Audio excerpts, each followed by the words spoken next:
আপনি কারো থেকে কষ্ট পাবেন না, আপনি কারোর কাছ থেকে আঘাত পাবেন না, আপনার জীবনে অনেক সমস্যার সমাধান হবে।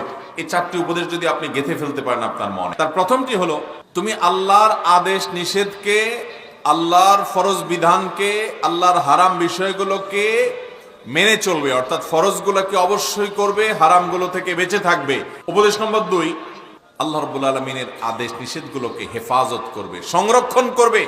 আল্লাহর কোনো ফরজ নির্দেশ, কোনো নির্দেশ পেলে সেটাকে মানার জন্য জান প্রাণ চেষ্টা করবে। নাম্বার 3, তোমার যদি কিছু চাইতে হয় তো তুমি আল্লাহর কাছে চাইবা। যদি তোমার কখনো সাহায্যের প্রয়োজন দেখা দেয়, যে কারো সাহায্য দরকার এখন, তো সাহায্য চাইবা কার কাছে? আল্লাহর কাছে।